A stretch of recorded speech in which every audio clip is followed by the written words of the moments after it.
Hi, beautiful friends, and welcome to the Intuitive Activist Podcast. I'm Leilani Raglan, your host, and today we are joined with the lovely Josette LeBlanc. Josette is a spiritual guide and a spiritual teacher of mine, and I'm so excited to have her here today. Josette's an energy healing practitioner, a spiritual mentor, communication coach, and teacher trainer on a mission to help soul-driven women learn self-trust so that they can express their purpose and share their much-needed healing and creative services with the world. Josette's DNA activation energy healing practice is at the core of her coaching and mentoring, supporting her clients through the necessary shadow and light work required for lifelong transformation. As a communication coach, she helps women understand how to find ease and self-trust in relation to their visibility and community development. She combines her years of experience as a teacher, educator, and curriculum designer with her intuitive skills to guide these healers, creatives, and visionaries back to their higher selves. And when I think of Josette LeBlanc, I think of magic. Josette is one of those people who is so just locked in and has this deep well of wisdom and understanding of the divine realm and how we can best operate within that realm and really manifest all of the abundance and all of the beautiful experiences and all of the beautiful work we're supposed to do here. She is somebody who has absolutely elevated me and guided me toward rediscovering all of the gifts that I have to offer in this lifetime. I hope that you enjoy the conversation as much as we enjoyed recording it. So grab your tea and your cozy blanket, find a comfy spot, and join me for this lovely conversation with my good friend, Josette LeBlanc.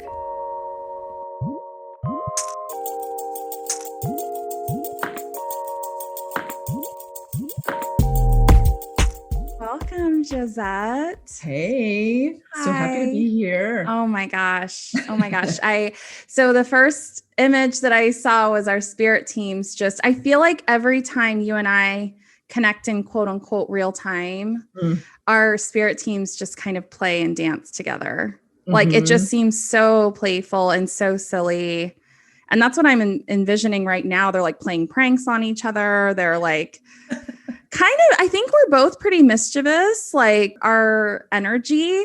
And so seeing our teams together, it's like fun and funny. It's kind of like sibling love where it's like, I love you so deeply and I'm going to just prank the shit out of you and scare the wits out of you. And yeah, that's what I'm seeing.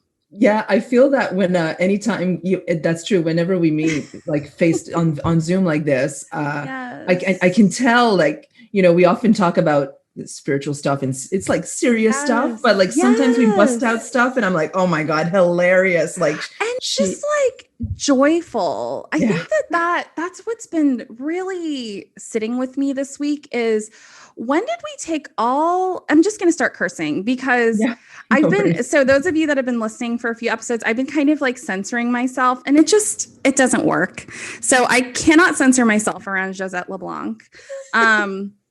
So when did we decide as a collective that spirituality was not fucking joyful? Like, when did we decide that? Who decided? I'm guessing white men, maybe, like, got together. And I mean, it is. Now my guides are showing me religion, the reverence, the like, just like, I'm so bored. I'm getting this picture now of being in mass. Like I grew up Catholic. So being in mass, I'm like 7 years old.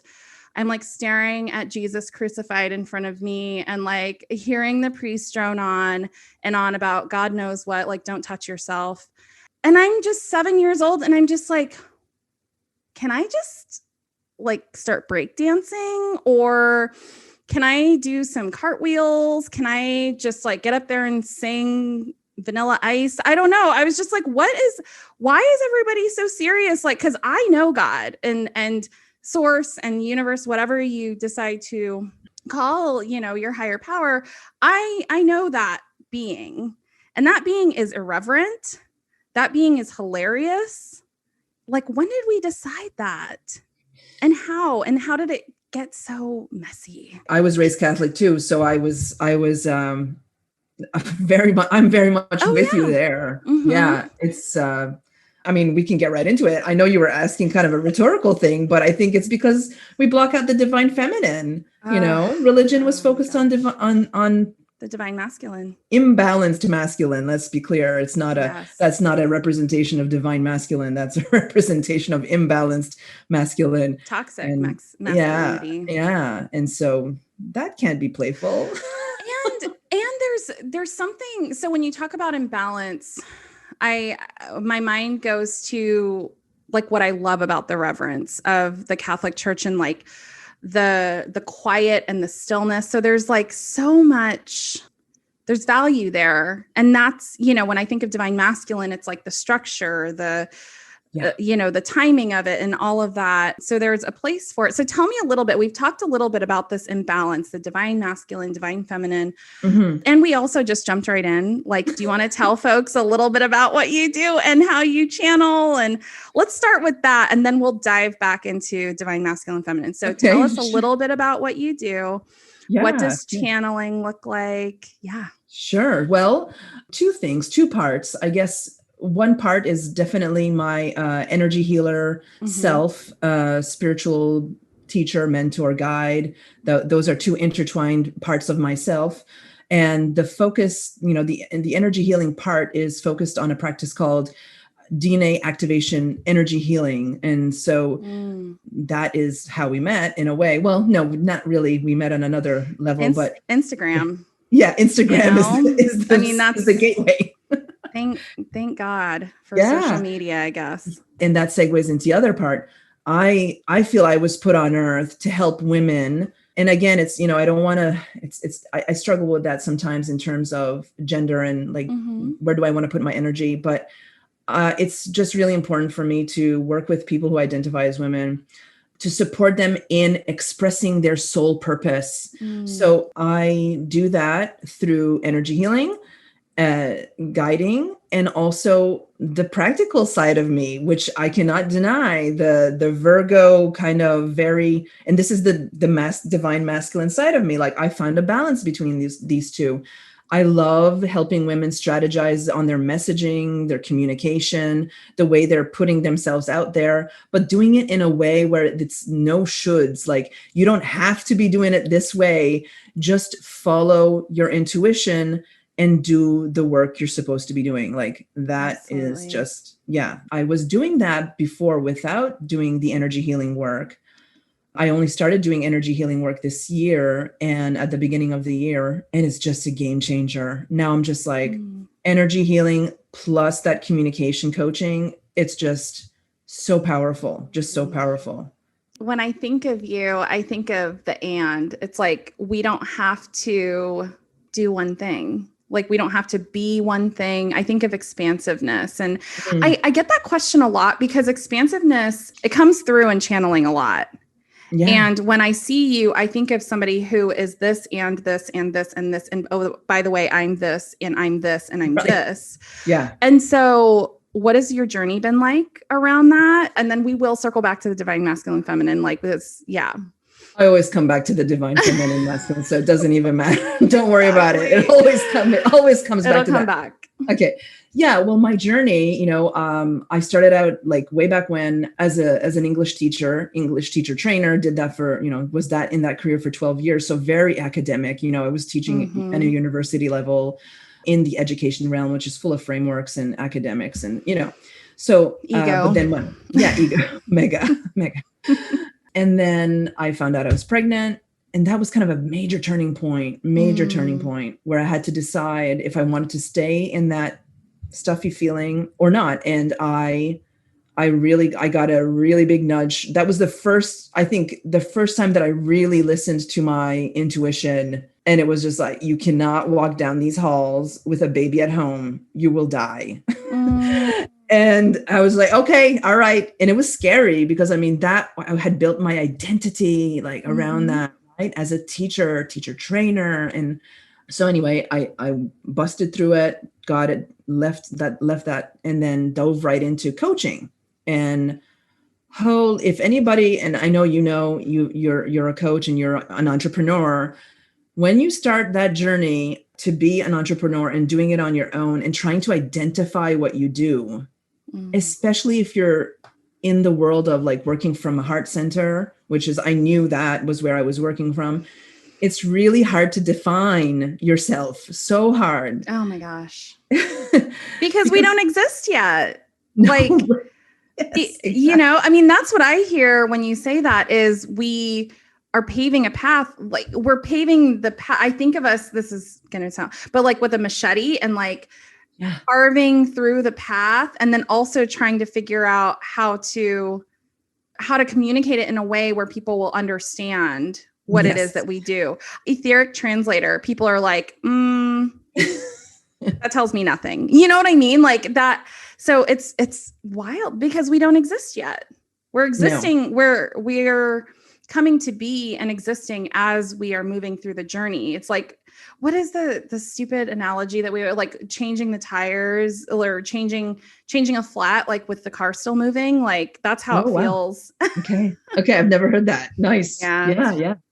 No, that's definitely it. We are carving the path. We don't have the role models ahead of us. Like, and that is scary but also super exciting because whenever in the history of humanity have we had this opportunity to carve that path? It just blows my mind. Like, that's what makes it so exciting for me. I'm just like, you and I would be like burned at the stake. Plain and simple. Like if we existed just a couple of 100 years earlier and we still showed up in the same way, we wouldn't have survived. So you're right. This is the first time that our divine feminine gifts are acceptable and that we're calling them forward.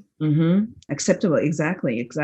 Especially in where we live in our societies, right? Yeah. We're definitely privileged to be able to communicate at this level to this many people.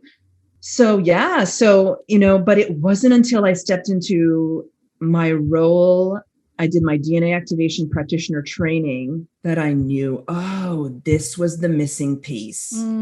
This was the missing piece. And just right now, after this is 3 years on the entrepreneurial path, that I am putting all the pieces together.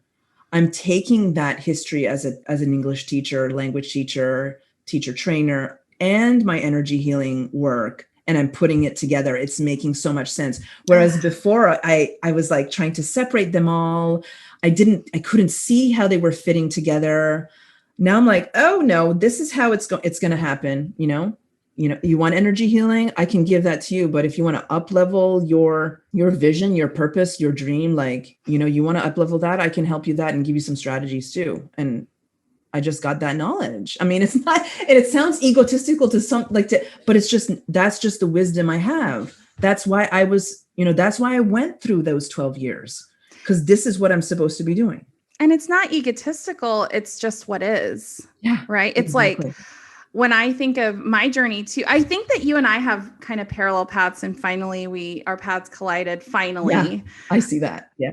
And when I think of, my undergraduate degree is in accounting, people are like, that, what? Like, that doesn't make any sense. Right. My background is like in aerospace and industry. And it's just so funny to look back. I did like sales and marketing, and I did contracts and very divine masculine, toxic masculine like type work. And then, MBA in leadership. And as all these little pieces of my work as it is today start to form together, I'm like, how I had that same kind of like crisis, like I'm doing that in quotes, like same crisis of like, how on earth do I fit all this together? And then one day post DNA activation, it all clicked. And it was revealed to me. And it sounds like the same happened with you. It was a realization. So for those listening that are, I know I coach a number of women specifically who are still hesitant to go down that divine feminine path and to really bring that into balance with the work that they do. So what would you say to them? Yeah, I mean, I talk about this all the time. So it's really, you cannot, like Josette 3 years ago could not see this. Right. So now from my experience, I can say, don't even stress about the future because you can't even imagine the greatness that's coming. Like you can't. So just don't worry about it. Because, I'm working with a client right now who a month ago, she was writing a book. This was her, she envisioned this. Then we just touched on a concept of, she was doing this energy healing work just on the side, like to healers. And I'm like, how about you just try on that idea that you could possibly be an energy healer? Like that could be the work. And she's like, wow, that feels really good. And so much ease is coming into her life now that she's just like, I love doing this. People are coming to her without any effort. She's just putting herself out there. And, it's just so, and same with me. People are coming to me without any effort. And I am a hustler. I used to hustle. You're a recovering hustler. I'm a recovering hustler. It's like trying. I'm just always trying. I'm just trying. Effort. And so when I let go of that, and you can't let go of trying by trying.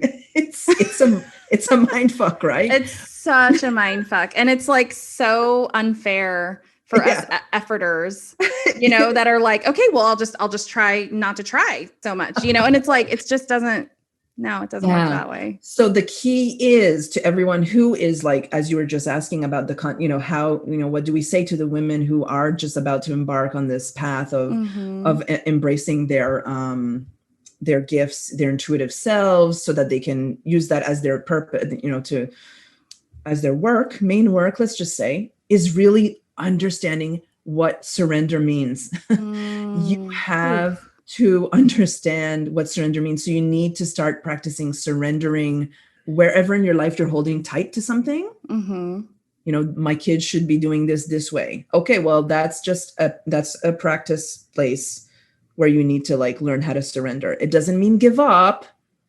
It's different, but you have to start practicing that muscle. And I had practiced that muscle. And so that's why I was able to let go of certain identities and make space for what else had to come, right? So when I hear you say surrender, I think surrendering to the process, surrendering to the universe, not necessarily giving up. So as a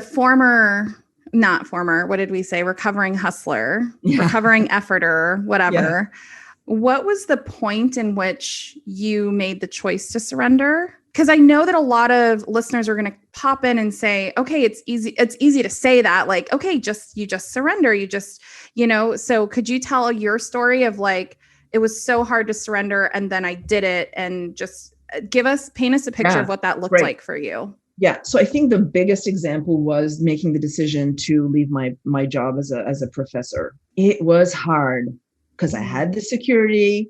I had 4 months off in the year. Come on. I was getting paid during those 4 months. My ego was like, you're crazy. Why would you leave this? You're hardly working. So it was hard because I had been contemplating it for years before that point. Anyway, I had been contemplating it. I just didn't have a next step, right? So I realized at that moment I had to surrender.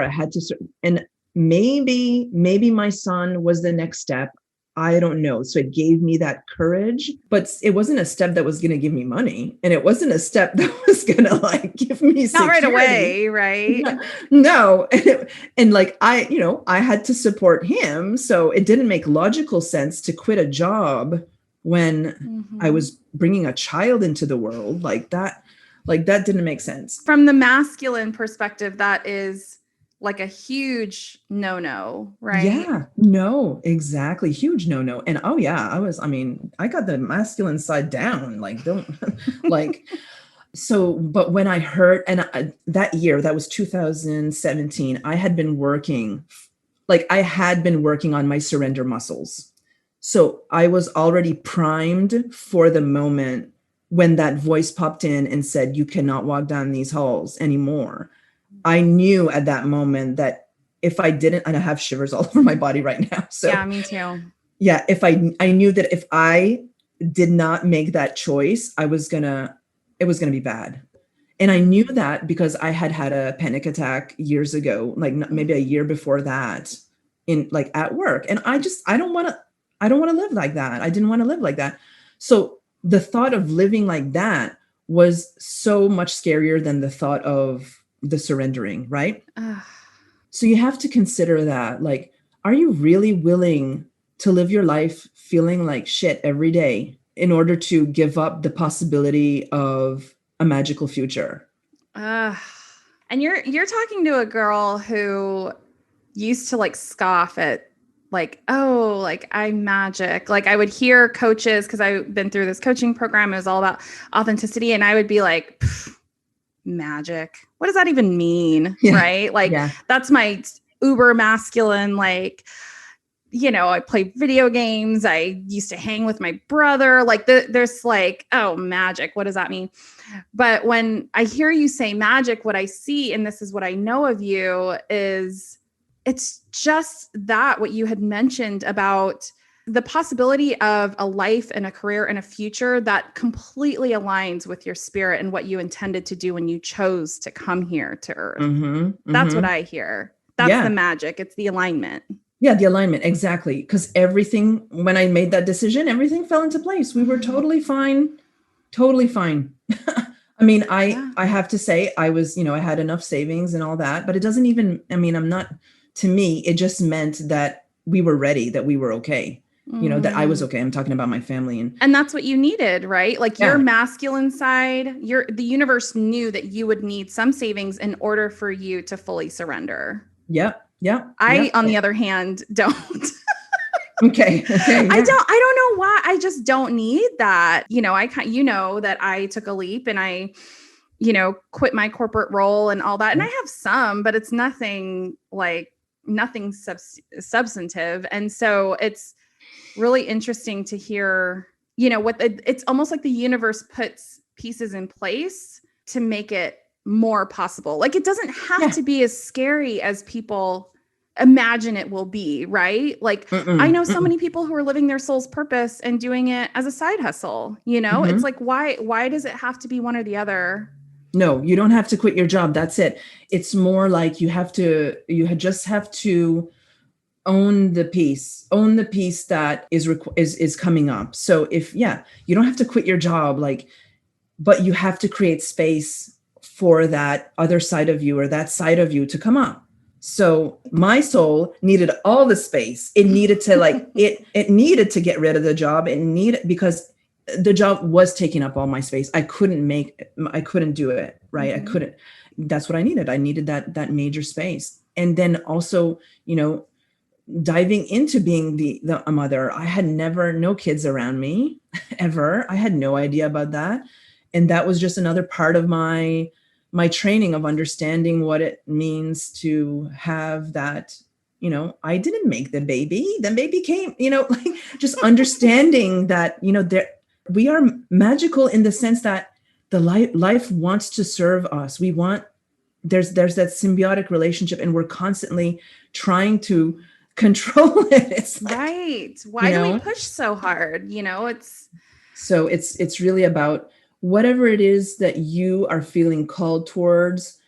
I think the key factors are follow ease. Is it like, are you being taken away from the concept of ease too much? Like, do you feel like, is stress taken over? The opposite of ease is stress or overwhelm. So if you find yourself in overwhelm so much, then you have to start asking questions. And then energy, are you feeling energized or depleted? And so it's just about, within your context, figuring out where you can get more ease. And that often points to what your soul wants to do, like what your soul wants. I'm getting a message, and it's a friend of mine who recently told me about her job that is quite literally killing her. And a lot, I see this a lot with spiritual beings who are walking the earth, like the people I coach who are very tapped into their intuition, tapped into the universe, into energy. And they're trying to function in this toxic masculine model, which was never meant to be this way. And they're pure, they're divine, they're feeling, they're sensitive. And they go into these toxic corporate cultures, and so many of them are sick. So many of them are highly medicated. And I do take medication for anxiety. So it's not a judgment. It's just, we end up making ourselves sick, being out of alignment. And when I, in quitting my corporate job, so many people are like, oh, did you find another job? What are you doing next? And I just tell them, I'm writing a book, I'm starting a podcast. All of these things that just blow their minds because I'm typically such a practical person. Okay. And I always hear, oh, that's so brave. I wish that I was that brave. And what always strikes me about that is I want to be, so I'm a little snarky, and I want to be a little snarky back of like, oh my gosh, you're staying in a corporate role that's killing you. That is so brave. That feels brave to me. So when we talk about fear, I don't know, I kind of want to pull on that thread this. When I say fear, what role does fear play in all of this? What comes up for you? I mean, fear is just, I guess it comes back to safety. We're just trying to be safe. It comes back to that survival. People are surviving. People are stuck in that root chakra. They're just like, I need to do this in order to survive. They're also, stuck in that comparison, for whatever reason. That's a form of survival. And, but they're stuck in that comparison. And so fear keeps them afloat, I guess. And status quo, right? It keeps them in the status quo and not moving too far outside of the box. Yeah. Right. Yeah. It's keeps us sheep. Well, the image that came right away, and I know we've talked about this a lot, was the Matrix. It's yes, I feel like, so I don't know, I don't remember which pill it was that, was that took you out of the Matrix, but that's the pill I feel like you and I have taken. Yeah. And I'm not saying that it's good or bad. We're not saying that. It's just once you know something, you can't unknow it. It's it does feel scary. I remember what it was like. I mean, the idea of going on Instagram or on Facebook or wherever and doing being my full self was just terrifying. Why? Because then I wouldn't belong. And we are, if you listen to Brene Brown or whatever, anyway, we need to belong to each other in order to survive. That's the survive. We need to be accepted, because we know on a primal level that if I'm not accepted within a community, then I will not survive. We'll die. We won't have enough food. That's the primal instinct, right? And I think what's really interesting about that is our notion of belonging. Brene Brown, I feel like I've talked about Brene Brown every single podcast. So Brene, if you're listening, I'd love to have you as a guest. Please come over. But Brene talks about belonging versus fitting in. And I feel like we are so good at confusing the two. When I worked in my corporate role and I put on my big girl pants and I did my code switching, I was fitting in. Yeah. But I didn't belong. I didn't even belong to myself. Right. And so what I love about what you're saying is it's interesting because I think for our collective human survival, we do have to find a way to truly belong. And it starts with belonging to ourselves. And what I hear you saying in you're quote unquote coming out as an intuitive, I think of you, the courage that it takes to step out of that notion of fitting in and to step into belonging to yourself and your true self, your true authenticity, who you are in your soul. No, yeah, absolutely. That it does take a sense of courage to take that first step. You will meet situations which make you feel uncomfortable. And to some people could feel painful, right? Depending on what your situation is. It's, you know, and it goes back. Yeah, we can bring back the witch burnings and stuff. Like, we don't have evidence that when you fully step into your power that you're accepted, unless you're like Cher or Freddie Mercury or Madonna or whatever. Like, these are, you know, they're on the outskirts, and it's not, we don't see that so often in the daily. We don't have examples of that being a safe thing to do. They're an anomaly. Yeah. The people who have been able to step out into their full authenticity, we say, oh, they're just special. They're like a different breed, like they found success, but everyone else needs to button it up. Yeah. But this is what this is why social media is fantastic. I mean, everybody is given you just see so many people just being themselves. Like, I was just thinking about all these concepts we've learned because of social media. I'm gonna give social media that many props.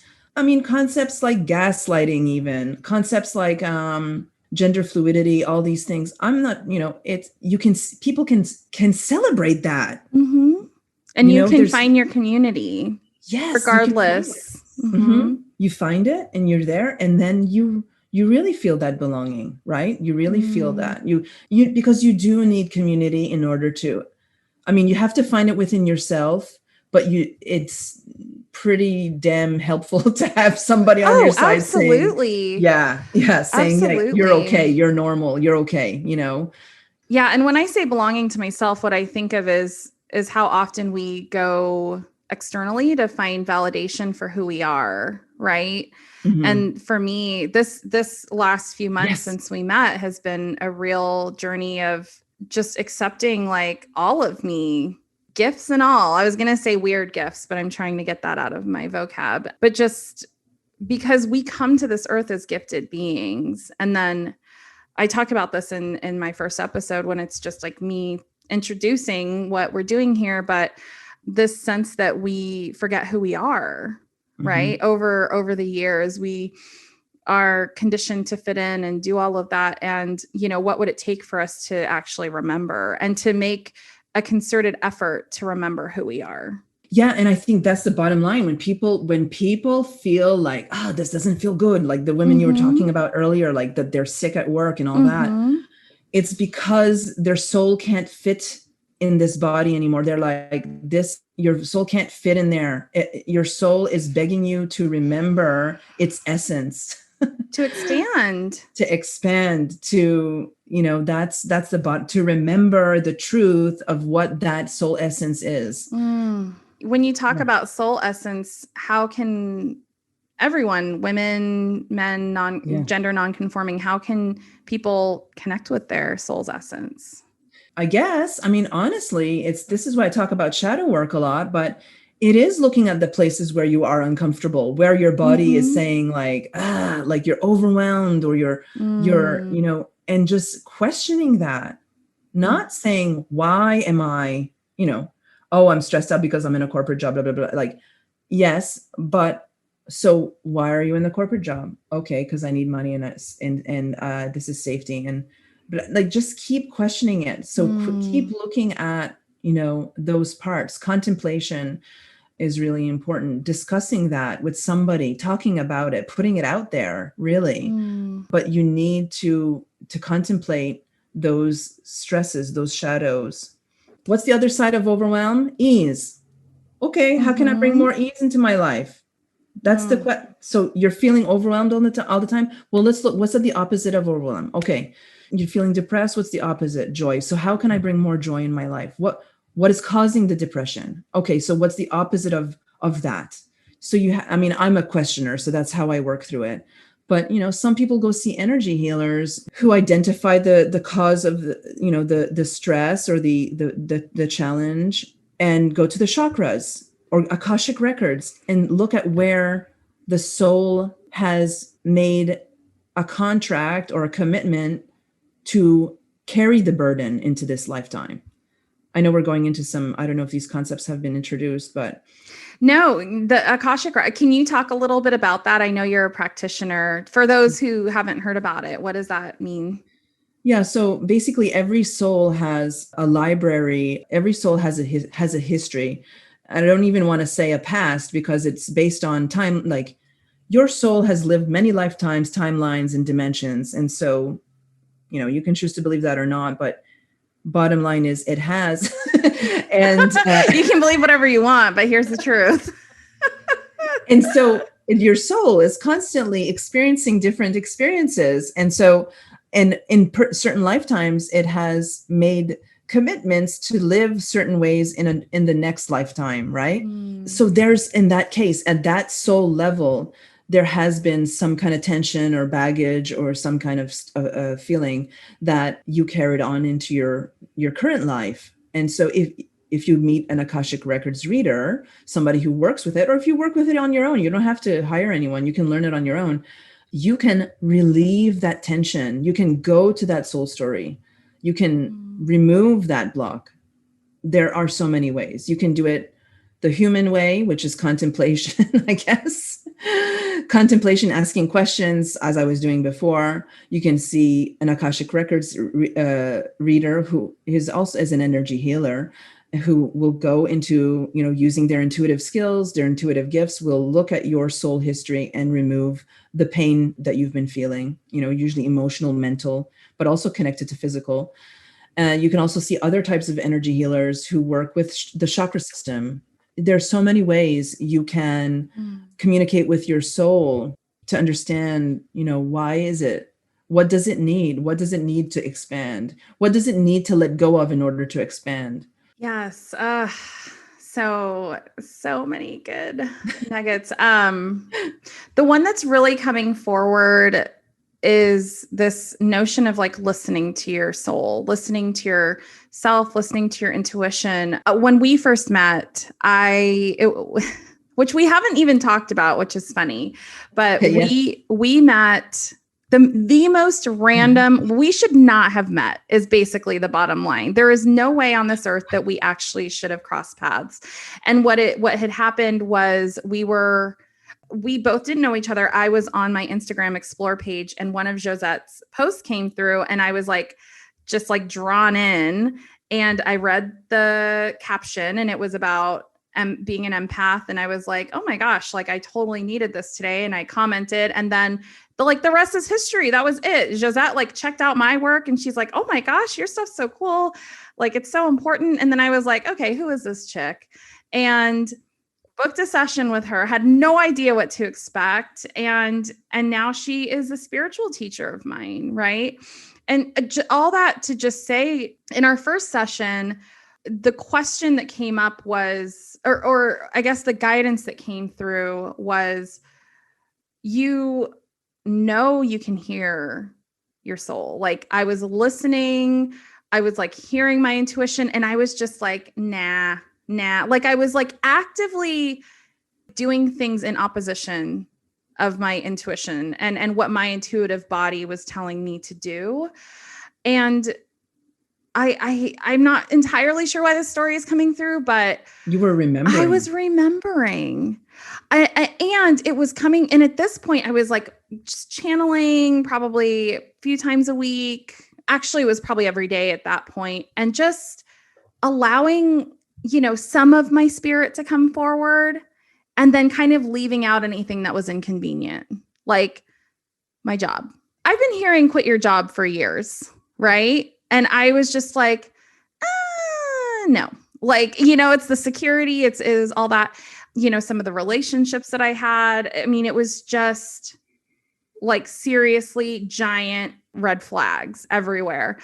And I was making myself sick. And that was one of the first things, I don't know if you remember that, Josette, but one of the first things that my guide said when we were in that first session was, your body is going to start feeling better, because I was choosing to live in alignment with my soul's voice. Right. I remember when those first few weeks we were talking too, you were talking a lot about your body and how tired you were feeling and stuff. And and now you're feeling better. Yeah. Feel great. Yeah. Feel dreamy. But it's just so interesting, because as humans, I think that we have a tendency to try to separate the mind from the soul, or spirit from the body, and operate. I mean, it's the same way we try to parse out our work and the parts of ourselves. We're not meant to. No. We're all we're all ands, like this and this and this and this. And how can we address ourselves as whole, expansive beings? Well, I mean, and I know that's kind of I think the big key here is just bottom line, like learn to listen to your intuition. Mm-hmm. You have to. That's because that is how your soul is speaking to you.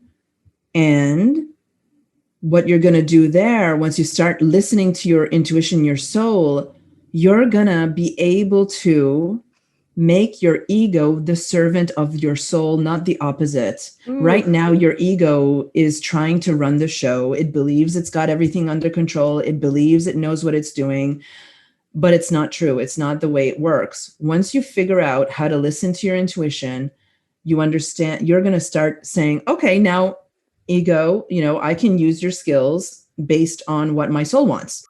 Game changer. That was for me the enlightening moment, like the point where I was like, oh, this is why all the meditation I'm doing is not working. All the self-help books, the affirmations of the ass, it's not. It's I love you.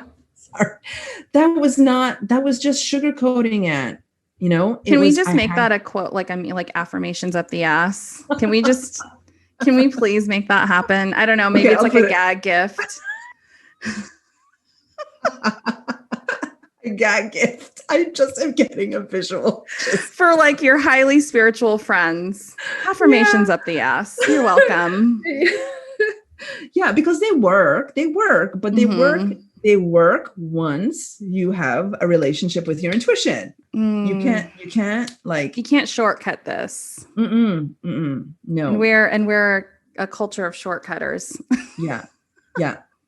And I mean, that's when you're looking outside yourself, because everybody's telling you got to meditate 1 hour in the morning, 1 hour at night. You got to do your affirmations in the mirror. That's the effort. That's the efforting. Oh my God. So much effort.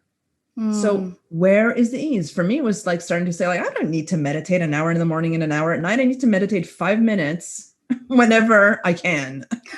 Whenever you feel called to do so. Exactly. I took a bath in the middle of the day and I meditated in the bath, and that was exactly perfect. Exactly. Yeah.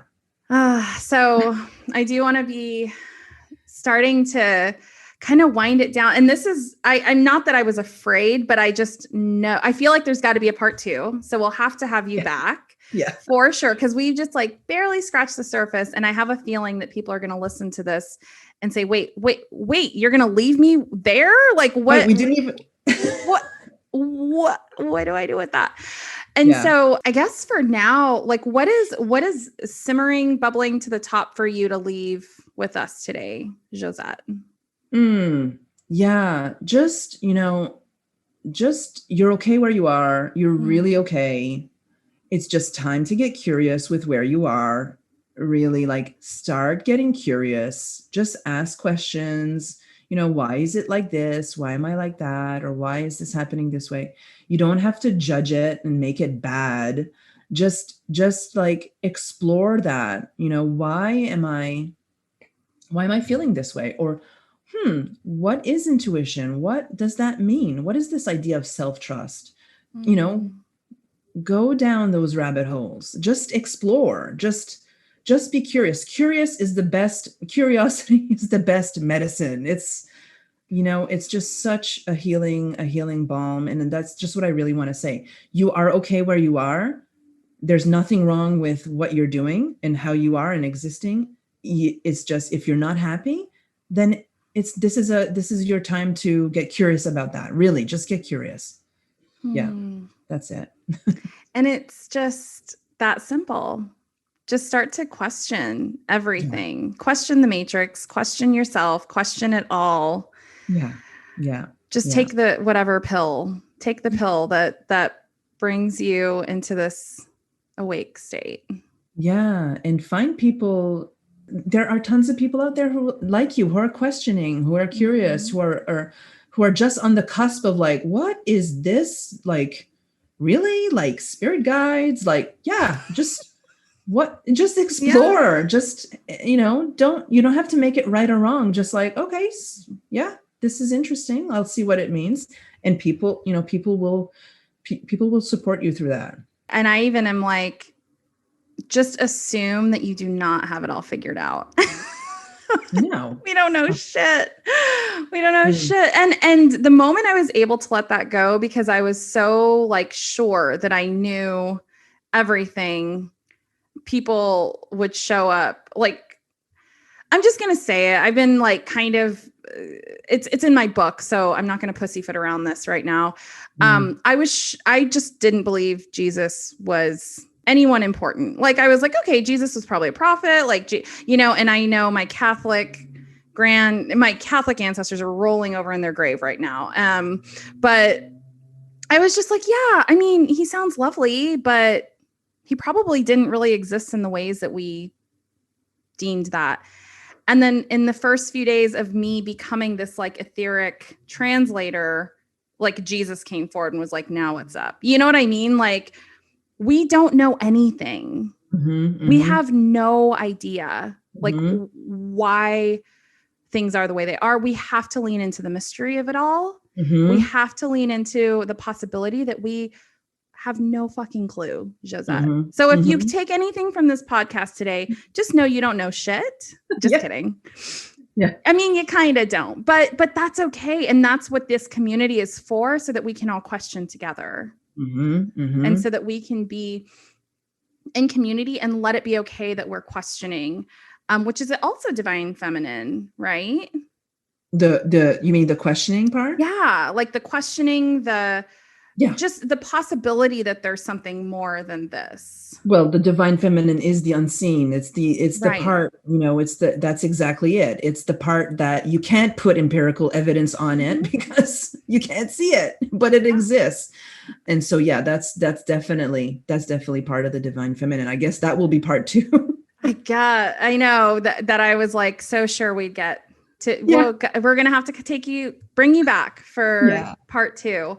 Yeah. So this is kind of a silly thing, but what's like your corniest piece of advice for people? Like, other than like affirmations up the ass, like what is like the corniest, like silliest advice you want to leave? Like if you could put it on a bumper sticker or put it on a t-shirt.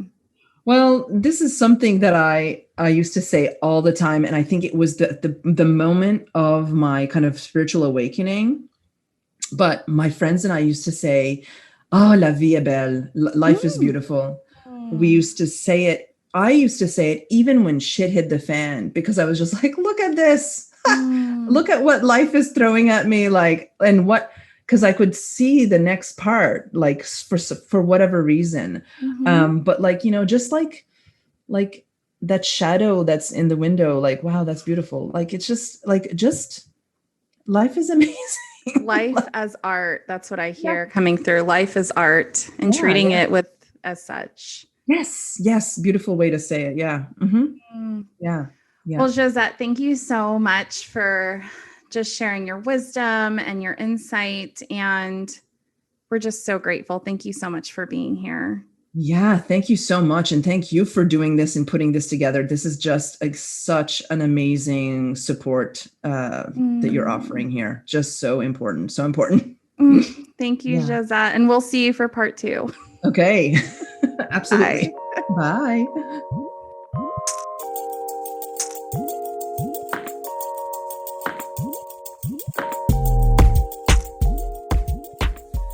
Oh my gosh, friends. I just continue to be grateful for these conversations. Josette is, so brilliant. And I'm so grateful to have been able to capture that conversation and share it with you all. If you'd like to connect further with Josette LeBlanc, you can visit her at her website, josetteleblanc.com, or on Instagram at JosetteLB. And I think what I'm taking away from this conversation and really holding dear is something that Josette taught me very early on in our relationship, which is that you can trust your intuition, that your intuition is not going to steer you wrong. And these ways that we have learned to survive in this life, this culture, this world that we live in, that it's time to start questioning that. And time to start seeking a better way. And that can only be found through curious introspection, through questioning the ways that we do things and the ways that we've always done things, the ways that have been safe or normal or secure, because in this brave new world that we're stepping into post 2020, I think if we can all agree on one thing is that things are changing and things are needing to change. So continue to take good care of yourselves, listen to that inner voice, honor that inner voice, and move forward in the world. Be still, my friends, and live into your impact. Talk soon.